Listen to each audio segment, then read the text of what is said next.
Hello everyone, this is Jotto, and welcome to another deck tech.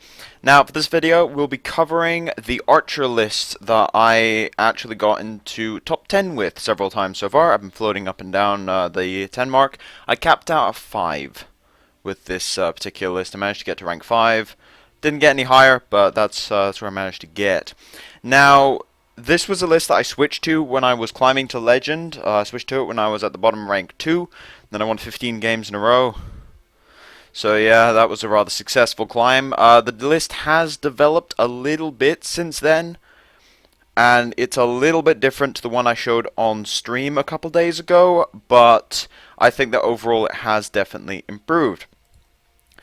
So, why these particular colors? Well, the main reason why you run red with, well, let's be honest, a largely green list if you just look at a... well, you just give it a scan, it's pretty much all green. So, why red? Well, the reason you run red is because you have very, very easy ping effects, and you also have a bit of AoE and silences. So why do you want these ping effects? Well, the main reason is Leaf Lurker and Reaver. So I'm running 3 Leaf Lurker, 5 mana, 4/3, and when you play him, you get to destroy a wounded enemy creature. Now, wounded, it means when it's taken damage, but it's just whenever its health has been lowered, pretty much. So minus effects work, and ping effects work. And the other similar type of effect is the Reaver, 8 mana 5/5, summon, destroy all wounded enemy creatures in this lane. Only running the one Reaver because he's a bit clunky, but Leaf Lurker is one of the single best cards in the deck, and it's one of the best green cards in the entire game. And running red allows you to get some extraordinarily efficient pings, which allow you to basically kill stuff for free in some cases. So the first ping effect we get from red is Rapid Shot. 1 mana, deal 1 damage to a creature. If it survives, draw a card. So you can go Rapid Shot, Leaf Lurker for 6 mana, and you get to kill something. You still keep a 4/3, and you cycled. So you're really not down any cards whatsoever, and that kind of combination allows you to get some unreal amounts of card advantage while still maintaining tempo. The other basic ping effect we have here is the Sharpshooter. Sharpshooter's a 1 mana 1/1 with Prophecy, and summon, deal 1 damage. Now, this is actually a little bit better than it would look, because ping effects do have a bit of utility to them. I've also got lethal with the effect on this a few times, which is always quite amusing. Not as good as Rapid Shot in my opinion, but the Prophecy does help out occasionally. Not really, it's probably the Prophecy that you put into your hand the most, I would say, because you want to save the ping for when you have a Leaf Lurker, or to make up 4 damage on something like Crushing Blow. So just playing it out of Prophecy is not always the best idea. But not quite as good as Rapid Shot in my opinion, but definitely useful, and that leaves you with 6 1-mana ping effects. Now, the other set of ping effects in the deck come from the Murkwater Witch. It's a 2 mana 1/1 with Guard, and when you play him, you get to give an enemy creature -1/-1. Now, keep in mind, this is one of the main ways of killing stuff with Ward on it. Ward is incredibly irritating when you're trying to kill stuff with Leaf Lurker, and Witch allows you to bypass it. So that's worth noting there, and Witch is also one of the best counters in the game to Fighter's Gold Recruit, and also to the random 2/1s that blue has. Get absolutely destroyed by this thing. So that's the one in green, only 2. Now the reason it's only 2 is because 2 mana is a bit clunky, and I was having some issues finding space, considering this particular version of the deck has a little bit of aggro to it, but it's mostly mid-rangey, and it was quite difficult to kind of fit in some of the other cards in, so I had to make some cuts elsewhere. Now, besides the Witch, we also have Murkwater Shaman that can provide curses. 4 mana 3/3, and at the start of your turn, you get to draw a curse, which is a 0 mana -1/-1. Now, this is the other way of getting sort of free ping effects and having Murkwater Shaman. If it lives, then you can go Curse Leaf Lurker on curve to deal with whatever they played opposite it. Basically, Shaman has to be directly removed. So I often just play Shaman in the Shadow Lane to play around stuff like Cliff Racer, and then just say, do you have Crushing Blow? Because if you don't, then I'm going to get some curses off the Shaman. It's going to be very, very difficult to actually kill. So those are the main ways of activating Leaf Lurker, besides just using small creatures just to attack in, and then you Leaf Lurker to kill the creature. So that's where you get a lot of your value out from Leaf Lurker. So what about the rest of the deck? Starting with Ungolem. 1 mana 2/1, and when you play him, you shuffle 3 assassins into your deck. What are the assassins? 1 cost 3 3s with lethal, and when you play them, they draw a card. Ungolem is not a fair card, it just isn't. Yeah. Playing this on turn 1 is possibly one of the stupidest things you can ever do, and Ungolem turn 1 into turn 2 assassin is something I've only ever got once. I did not lose that game, needless to say. Yeah, Ungolem is kinda crazy, and he offers an insane amount of late game value as you start drawing the assassins, and as long as you don't play him sort of just before the game ends, I would say if you play him about 5 turns before the game would end, you're gonna get value out of him. And there's some other cycle effects in the deck. There's a rapid shot, and there's also Thieves Guild Recruit, so you actually do dig into the assassins a bit faster, and he just provides an absurd amount of card advantage for a 1-drop. Then we've got the Fighters Guild Recruit, the 2 mana 1/2 with Prophecy Guard and Lethal, one of the single most powerful combinations of abilities you will see on any card. So for your 2-drop, you get a 1/2 with Guard and Lethal, which is incredibly annoying. It stops dead a lot of single threats, like the Traitor, the 2 mana 4/4. You play Recruit in front of it, and if they don't have a movement effect or removal, they're kind of screwed. And having Prophecy on the Recruit is just crazy. You get Recruits down when they break a rune, and if it was their last attack, then you kill their biggest guy for free. And they've got to attack in certain ways, so they have to leave their smallest guys for later, and it gets really awkward. So yeah, Fighters Guild Recruit, incredibly powerful 2-drop, and I would never dream of cutting any of these guys. Now, the Traitor. The Mournhold Traitor, 2 mana 4/4. This is a recent addition to the deck. So basically, he's 2 mana 4/4, and what's his drawback? Well, when he dies, they get a 2/1 with Guard. The reason I'm playing Traitor is actually because this deck was very, very light on 2-drops. I was having some serious issues. There was the Fighters Guilds, Thieves Guilds, and then Witches. And the problem was I couldn't really apply any early pressure, which is a problem against control decks. And yeah, the Traitor does help in that regard. This is not an aggressive archer build, so you don't have that massive advantage against control decks like those decks do, because they're playing Jarls. And yeah, you don't have that. But the Traitor is actually quite useful. Now, I could have played Cutpurse instead. I do prefer Traitor because Cutpurse is, well, he's better in terms of early aggro. And, well, if he doesn't get removed, he gets out of control, and then he doesn't have a drawback. However, his drawback is that when you play him late game, he's a bit awkward. And Archer, or at least this version of Archer, doesn't really like going face a lot. It tends to make sure it has board advantage and then finish off your opponent. And Traitor in the late game allows you to get a 4/4 for trading, which is so much better than a 2/2 that has to hit them a few times and break some runes, and then it can start doing trading. So the Traitor's better in that regard. That and the 2/1 dies to everything.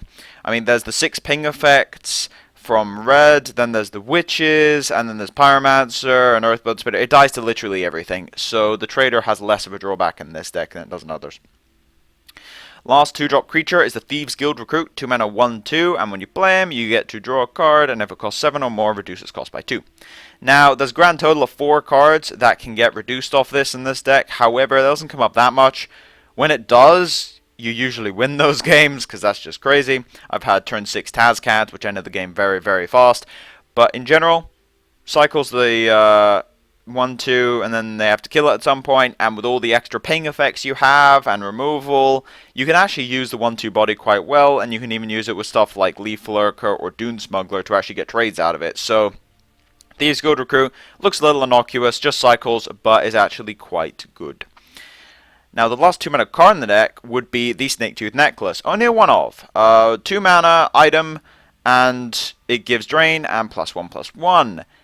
This is a card that I underestimated for a very, very long time, and I don't think I'm the only one. I think a lot of people did.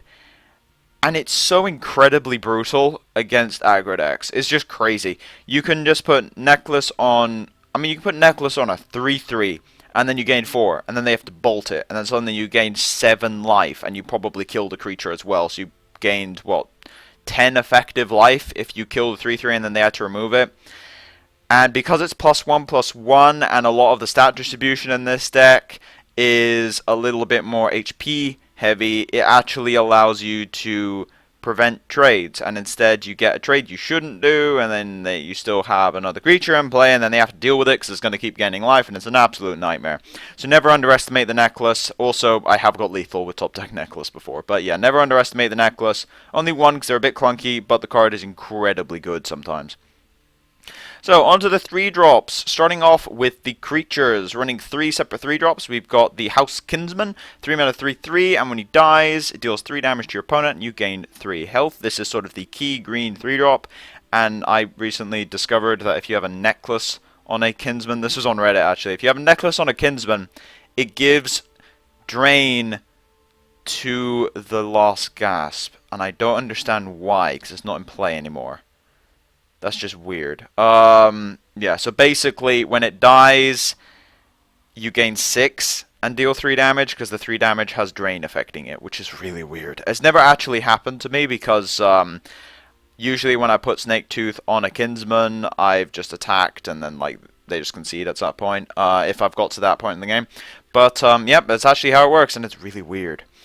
So, yeah, but the life gain you get off this guy is actually really, really good, and the drain you get off of the Last Gasp actually means that you're ahead on life a lot of the time on turn 5 and 6, which this deck doesn't take advantage of anymore because I've cut all the marshals and such because they were a bit clunky. However, sometimes it can mess up your opponent's marshals and golden saints, and that's not to be underestimated. It also just allows you to pressure control decks a little bit more. Dune Smuggler, the other green 3-drop in the deck, 3 mana 3/1, and you can move another friendly creature, and when that creature gets, when a friendly creature gets moved, give it +1/+1. Smuggler is another creature that went a bit under the radar for a long time, but being able to move creatures and set up favorable attacks that you wouldn't have been able to do normally is incredibly powerful. And just like with Snaketooth Necklace, you get the bonus, which allows you to take out creatures that you normally wouldn't be able to. And that's very, very important. In addition to that, it lets you get lethals by going past guards, by just switching to the other lane. And remember, against green decks, if you're trying to prevent lethal, if you can, put 1 guard in each lane, because Dune Smuggler is a thing, and a lot of green decks play Dune Smugglers nowadays. The other thing that comes up with Dune Smugglers is when you have 2 of them, because they both trigger, so you get +2/+2, and I have actually done that before in the same turn, and you can end up with +3/+3 on 1 creature, and that just gets crazy. So yeah, Dune Smuggler, very, very powerful. However, not a good 3-drop when you don't have another creature in play, and that's one of the reasons why I added the traitors to just apply a little bit of early game pressure. The other trick to do with Dune Smuggler is if you have something in the field lane, I often attack with it and then move it with the Smuggler into the shadow lane to give it the shadow effect so it can't be attacked. You can also do that with Traitor to attack them down to 26 and then move them, and then you end up with a 5/5 in that lane, and you didn't break a rune, which played around Prophecy. You get the idea. Sometimes it's not worth 1 damage. So anyway, last 3-drop in the deck as far as creatures goes is the Skaven Pyromancer. Another reason to run red. 3 mana 2/3, and when you play the Pyromancer, it deals 1 damage to all other creatures in this lane, including your own. That does come up sometimes. This is basically Imperial Reinforcement's worst nightmare. It's incredibly good against tokens. If they don't have a Divine Fervor, Pyromancer just wipes everything. What I really like Pyromancer against, though, is stuff like Sorcerer with a lot of the wards where you can keep clearing them, or a lot of the blue decks in general actually have a lot of very, very flimsy creatures that are supposed to have incremental value, and Pyromancer kind of negates it because it kills them all for free. But the Pyro also just helps you make up damage numbers occasionally, and Pyro Reaver, it costs 11 mana, but it's also just crazy because it means you wipe out an entire lane, and that has actually won me a few games. So the last 3-mana card is the Crushing Blow. Crushing Blow, talked about this a bit in the past. 3 mana, deal 3 damage. Very, very simple. Kind of looks like it'd be a little meh because 3 mana for 3 damage feels a little bad, but honestly, you don't have that effect in this color combo, and it gives you burn. It gives you basically a pseudo lightning bolt, and having Crushing Blow for stuff like Werebat on your opponent's side is actually really, really important, and it's just a very, very good card. You'll take the tempo loss if it means you can deal with something you wouldn't normally be able to. You also win a lot of games by just sending the Crushing Blow to the face past guards. So onto the 4-drops. Now, I have had to fiddle around with some of the numbers on the 4-drops because this deck was very, very 4-drop heavy. So let's start with the green ones. Now, the first one is the Werebat. The Werebat is a 4 mana 4/3 Prophecy and Drain. This is sort of the signature green 4-drop at this point. It allows you to gain a lot of life. It's probably the best method of gaining life in green for sure, and maybe in the game. At this point, it is incredibly good at gaining life, and it's basically a must answer. And one of the reasons it's so good is because of the Prophecy. That's the main reason it's so good, because they attack you, and if they're not killing you that turn, you put Werebat into play, and you just got a 4/3. And that 4/3 will gain you 4 life, and then it'll gain you 4 more life, and then 4 more life. So they have to deal with this thing as an aggro deck. Having a 4-drop gain you 4 life off the Prophecy, and then the next turn they have to bolt it or something, you just gain 8 life against a burn deck. That is a pretty big swing, and it's definitely one of the main reasons why you can survive against aggro decks, along with the Snaketooth Necklace and the House Kinsman life gain. Don't underestimate the Werebat. It's not fantastic as just a 4-drop to play, because it does, well, it dies to Crushing Blow, and it doesn't really trade very well with a lot of 4-drops, but in general, you can play it opposite to your opponent, so you play it in the other lane, and then just keep racing them, and the Werebat will win the race, because it causes an 8 life swing every time it hits them, because you deal 4 damage to them, and then you gain 4 life. The Deshant Avenger, 4 mana 3/3, and when it dies, makes another 3/3. This is the value 4-drop. I actually quite like the Avengers. I know a lot of people have been cutting down on the Avenger numbers, but I've been quite fond of them, to be honest. They trade really, really well, because there aren't that many just 4 mana 4/4s lying around. Most of the 4-drops are value-based through their abilities and not through stats, like the Werebat. And also, Avenger will kill most 3-drops, outside of Mammoth and Legionnaire, but no one plays Legionnaire apart from me. But yeah, Mammoth is pretty much the only 3-drop that this has issues with that's played a lot. In general, most of them are 3/3s, and the Avengers will pick them off. Same goes for a lot of the 4 mana 4/3s in the case of Werebat, and a lot of the other ones are 3/3s or 3/2s, and they're mostly based around abilities, so the Avenger will usually 2-for-1 your opponent. It's also exceptionally annoying against control decks, because Ice Storm kills them, sort of, but then you get them back, which means they can Ice Storm your board and then take 6 damage if there were 2 Avengers in play. Now, the last green 4-drop is the Murkwater Shaman. Now, I did talk about this a little bit, but the one thing I want to talk about is the number. I'm only running 2 now. It was 3. The reason I'm running 2 is basically because Shaman is very, very awkward when you're trying to regain tempo. So Werebat gains you life, which means you can compensate for the tempo loss, and Avenger is very hard to remove, which means you'll probably get a trade or maybe 2 trades, and then maybe in 2 turns it'll build up more tempo and then you can rebound. Shaman is a value card. The problem is, if you're behind, you play Shaman, it gets Crushing Blow, and then you lose. So yeah, it can be a bit problematic, and while that does happen with Werebat as well, Werebat has Prophecy, so you really do want 3, and also if it comes off the Prophecy and then they have to Crushing Blow, they're 3 mana down. So yeah, bit of a tempo loss. Once it gets going, it's very, very good, but I had to cut a 4-drop somewhere for the Earthbone Spinners, and it was the Shaman because I felt like it was the worst of the 3. Speaking of Earthbone Spinner, one of the main reasons to be running red right now, 4 mana, 3/2, and you get a silence that also deals 1 damage. Now, this is one of the single best silence effects in the entire game. I don't think it is the best. I think that's probably the 5 mana 4/4 out of purple that the name escapes me of. But yeah, anyway, I think it's probably that card. But Earthbone Spinner does do stuff that one frankly doesn't, like flat out killing most of the stuff in the ward deck half the time. You can just Earthbone Spinner on Breton Conjurers and stop the 5/5 from ever even happening, and you can also use it on the 2/1s, well, both of them, the one that gives ward and also the one that gives a sword, and you just kill them straight out. So Spinner is actually very, very good. The other reason that Silence is actually quite impressive is that it deals with stuff going down in the shadow lane when you're behind, and you don't really want to take face damage, and then you run out of removal, but it's fine, because you got an Earthbone Spinner, and you can silence off the shadow lane effect, and then just attack it anyway. So that does come up, and is actually quite important.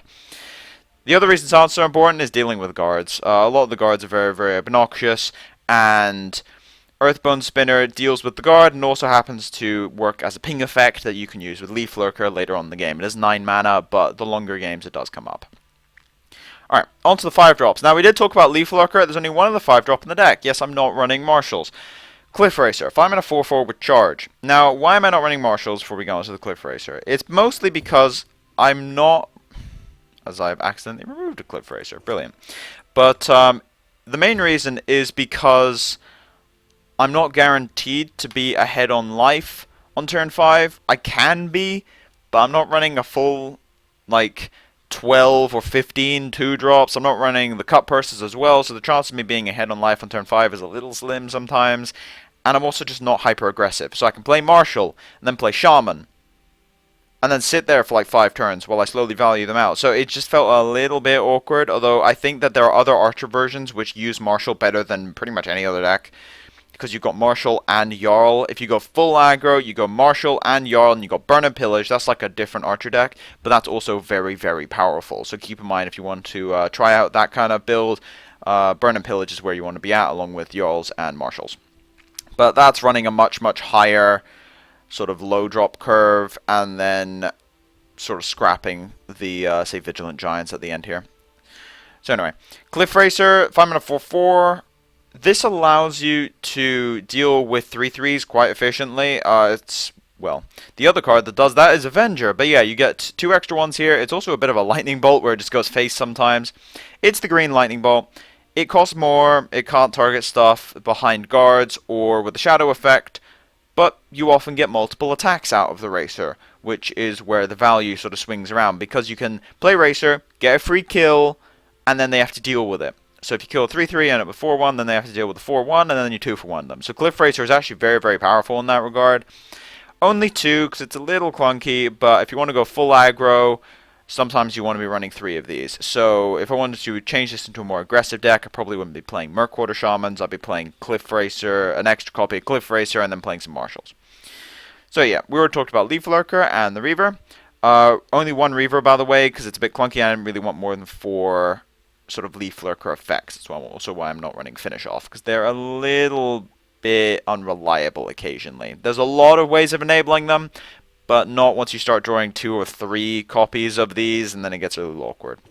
So the last 2 cards in the deck would be Tazcat and Vigilant Giant. Now these are the big ways of winning the game in the value mirrors. So Tazcat is an 8 mana 6/6 with Breakthrough and Charge, and when he dies you get a 4/4. This card is absolutely crazy. You get so much out of 8 mana, and if you get this off Recruit, you get it for 6 mana, and at that point the game's just over. I've only ever done that 2 or 3 times, and I don't think I've lost any of those games. It's absolutely crazy how good Tazcat is if you get a mana reduction on him. So 6/6 with Breakthrough allows you to deal 6 damage to the face, or 5 through a guard, or 4 through a guard, and then attack next turn as well. Or you can trade with a 6/6, get a 4/4, they get 2-for-1. It's just incredible. It really is incredible. And in the Shadow Lane, it's even more obnoxious because you can use Tazcat to attack them.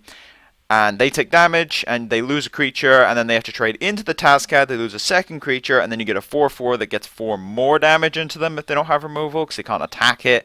And then they get 3-for-1 by this 8-drop, and they also happen to take like 9 damage. It's actually crazy how good Tazcat is. Now, the last card in the deck is the Vigilant Giant. 8 mana, 8/8, Breakthrough and Guard. And when you play him, you get to draw a card. Now, this is a card that I underestimated quite a lot. And I saw an Archer list playing 1 Vigilant Giant, and I was like, that could be interesting. And I tried 2 of them, and they've been really, really good, actually. They're incredible in the longer games.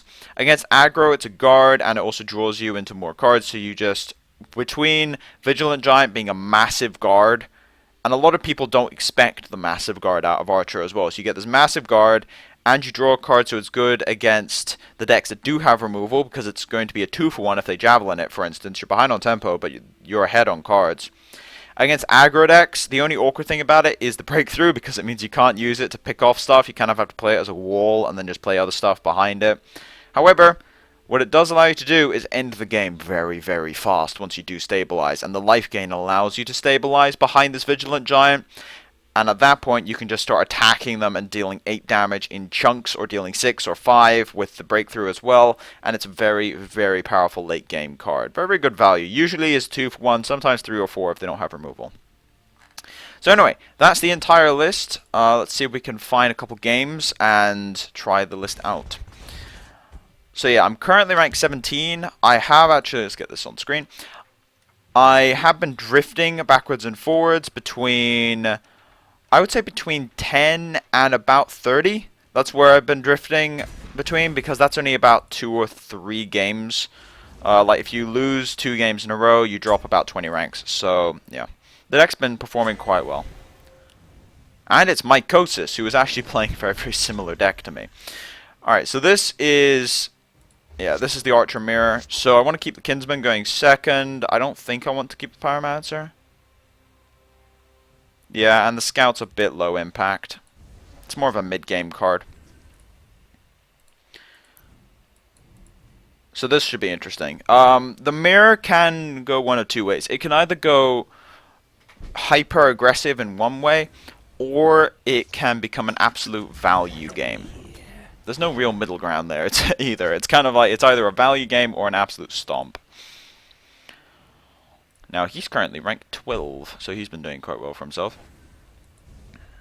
Alright, so he didn't have any plays. He'll probably go for a 3-drop next turn, so we'll just play the Kinsman. I do have Vigilant Giant and Spinner in hand, so I might actually want to play the value game here.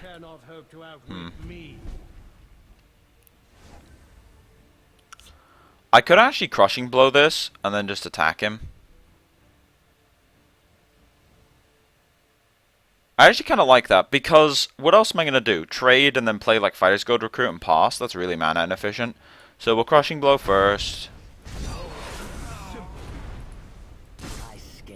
The only disadvantage of this is he's ahead on life, but it's not turn 5, so he can't use it if he's playing Marshals, which he probably is. It's a bit unusual to not be playing Marshals, quite frankly. Ah, that's a problem.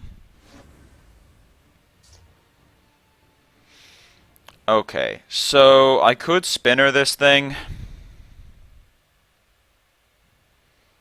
Let's attack first. I think we're just going to play the Recruit in front of it and pass. There's more important Earth Spinner targets, like Avengers or Tazcat and such. I do have pretty good late game right now. I do have the late game advantage. The question is, can I win the early game? Now, he will be ahead on life if he attacks. So he does have a Marshal turn here. The question is, does he have the Marshal? He does. That's unfortunate. I bring reinforcements. Oh, jeez. Really? Alright. That was not very nice. Double Marshal Cliff Racer. Well, that kind of reversed who was winning on board. I'm on 25 life though, so I can stabilize a little bit. That's really, really bad for me. Chaos. Chaos. There's the Reaver. Jarl as well. Ugh. I think we may have just lost this game. That was crazy though. Absolutely crazy. I've got Tazcat next turn. So what I'm going to do here is just Pyromancer and then take out one of them. And I'll Sharpshooter this as well. I don't want him to be able to take out one of these two, and I want to play Tazcat next turn. I'm really hoping for him just to stumble on a turn here, because he got so much tempo out of this. This is just crazy. And this is probably a burn and pillage list as well.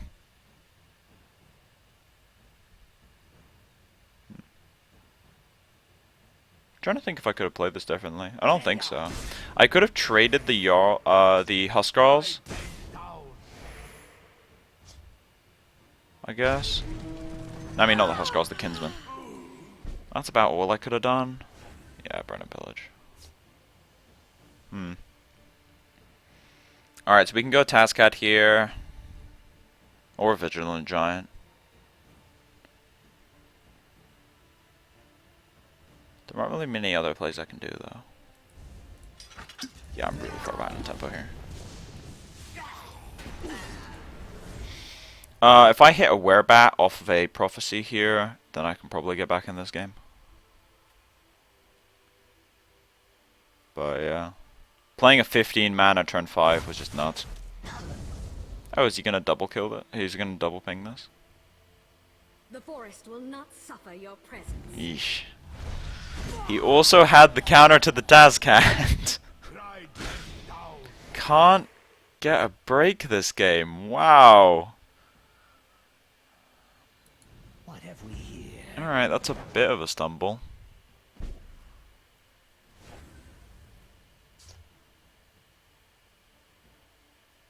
I could just play Vigilant Giant. It probably just gets Leaf Lurker though.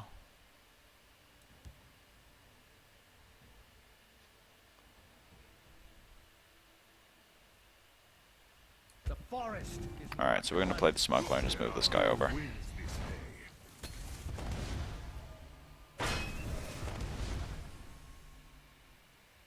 This is gonna be an uphill battle for sure. I need him to stumble. Like, really badly. The day is mine. I just don't see it happening though, but... yeah. I mean, if I can win this game, it'll be astonishing. Because he's drawn incredibly well. Yeah. Kinsman into Werebat into 15 mana Martial turn. Is about as good as it comes, actually. Blood Dragon as well. Another Werebat. I think I'm just dead here.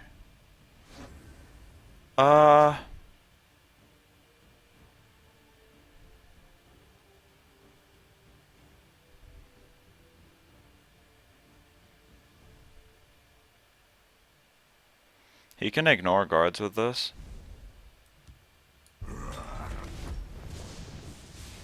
Newmark, take you. Will die. The Night Mother will guide us.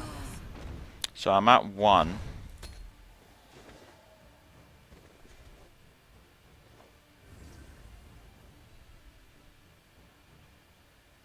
I mean, I wouldn't be surprised if he just goes ping Leaf Lurker and kills me. But I don't think there was any chance of me winning this game, just based on the way he drew it. Yeah. No way I could ever win this game, based on someone drawing like that. Like, that was crazy. He didn't actually play anything until turn 3, but after... yeah, on turn 3 he played the Kinsman, and then every other turn after that was pretty much perfect, so there was just no way I could come back from that. The only way I could have played that differently was trading Kinsmans, and then going Recruit, and then having the Crushing Blow for the Werebat. That's the only other way I could have played it. I would have been ahead on life for a turn. I don't know if I could have maintained it, and as soon as he got ahead on life ever, he would have just played his 15 mana turn anyway. So maybe I could have played that differently, but that's a hindsight thing. Like, it's difficult to play around double Marshal into Jarl. Well, double Marshal Cliff Racer into Jarl, actually. So anyway, I am actually thinking of starting up a video series on just legend grinding. Because what I want to do is start making one video every other day. And it's going to be difficult to keep video ideas going for something every other day, so I'm trying to get a series going. So I think if I do a, like, legend to rank 1 type of series to see how high on the ladder I can actually get, then that might be interesting to watch. So yeah, if you think that could be cool, then let me know. This is a long queue. Yeah, the queue times are a little bit longer at the beginning of the season because there just aren't as many legends. I think the highest legend rank I've seen so far is about 150, maybe 200. That's about the highest I've seen because the season only reset a week ago, so there aren't actually that many legends. Compared to by the end of the season where it's about 2,500 in some cases, it's extremely different. But yeah, that's mostly just because people haven't put in the time to grind yet. The ladder is usually harder at the beginning because it's just the people that normally do like hardcore laddering. Or people that do streaming, because then they're just playing more overall, in my case, so, yeah. That's a Spellweaver queue. Alright. 2 minutes of dead time in a deck. Woo.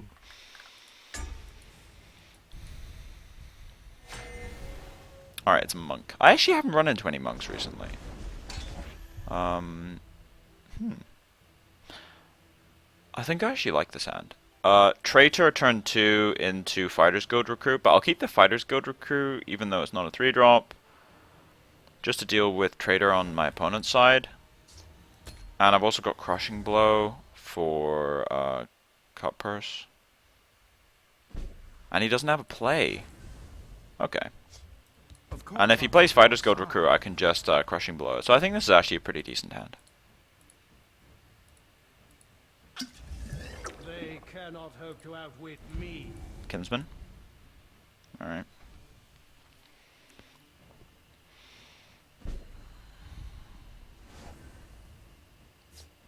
Okay, we're just going to Crushing Blow this, actually. See this coming, eh? And then next turn we got the double 2-drops.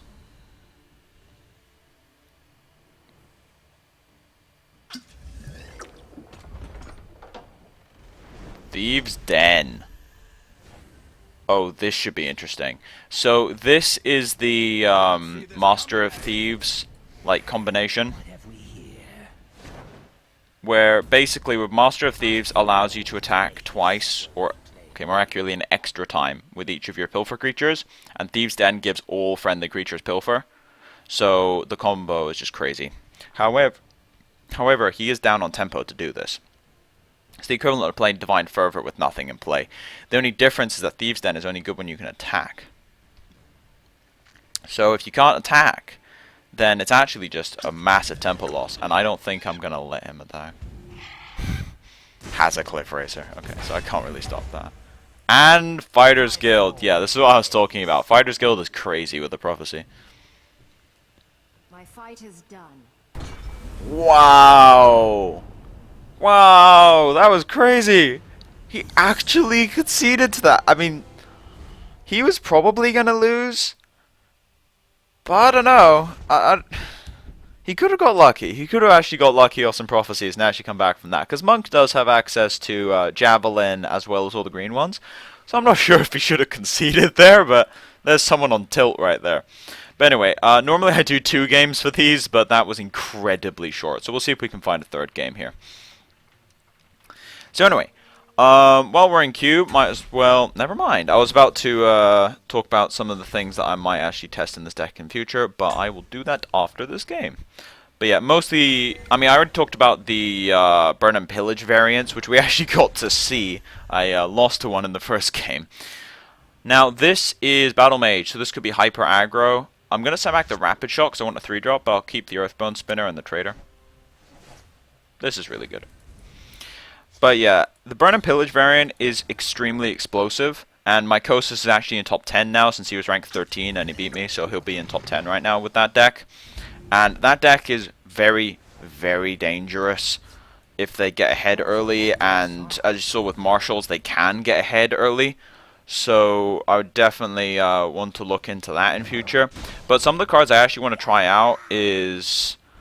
I mean, there's Blood Dragon. Blood Dragon's absolutely crazy, so I do kind of want to try that card out, if I'm honest. Now, this is where things get problematic. So, if I play Fighter's Guild, he might take the random one here. I kind of want to save the Pyromancer. The other play there was Pyromancer, next turn Pyromancer, that clears out the whole board. The problem with doing that play is that if this Ashlander goes badly for me, then I might just lose. I used to be an adventurer like you.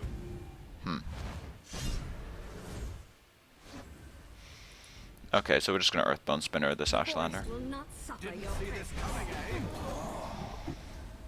Camelorn Hero. So this is the ultimate Smork deck, basically. This is where getting a Werebat off a Prophecy could just win me the game. Okay. He has to bolt this now, and that might take his entire turn. I used to be an adventurer. He doesn't have it. Oh, that is miserable. Shrieking Harpy, okay.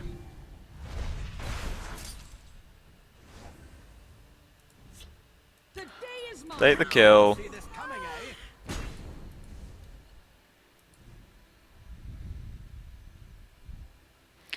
Now, there's a couple plays I can do here. The problem is I can't really kill the Camelorn. I could protect the bat, but I could just play another bat instead, which I think is what we're going to do here. So yeah, I'm just going to play a second bat and pass, because he has to kill it. And he doesn't have enough mana to do anything crazy like double bolt. That's not even lethal, but yeah. He has to kill both of these. So he's going to trade in one. That gains me 4 life effectively. And then he has to kill this. By dawn and dusk, I I don't think he has it. Yeah, he just doesn't have it.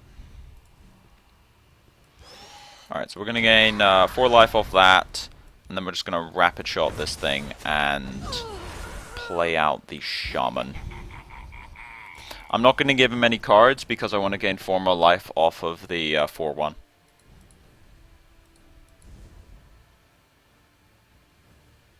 I'm ready for anything.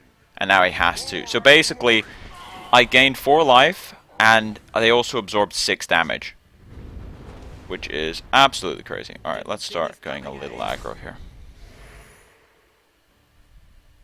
Could be Bolt. Crocodile? That's fine. So, with that, we're just going to play the Scout. Shall fly true. And the Curse. And then we can just go ahead and play the Avenger. So he's in some serious trouble right now. Yeah, the green prophecies are so incredibly powerful.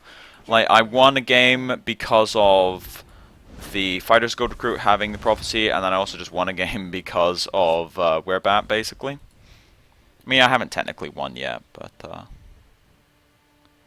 alright, let's go face a little bit here. Take him down to 11, and then I'm actually just going to double Pyro this. Let's heat things up.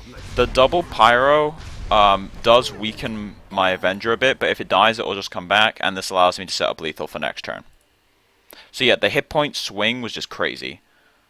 I mean, I effectively gained 10 life off of those bats, and he could have gone face with some other stuff, and then I would have had to deal with it, so I could have lost this game if it wasn't for those Werebats. It's hard to gauge, but definitely a possibility. Now, that does actually stop my Cliff Racer lethal here, I think. I'll kill you where you stand. That was a mistake. Should have attacked the 4-1. Not that it mattered. I'll kill you where you stand. Fire! Didn't see this coming, eh? Okay, so we deal the 4 damage here, and then we got the Cliff Racer lethal. There is Actually, we've got Crushing Blow lethal. There's a card you don't see every day.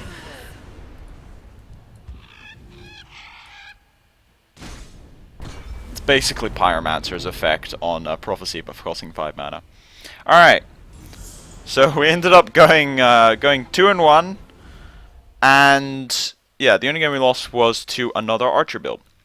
So anyway, before we head off for this particular video, let's have a look at some of the other cards to have a look at. I have already talked about Burn and Pillage, but in general, there's actually a couple other cards you can run.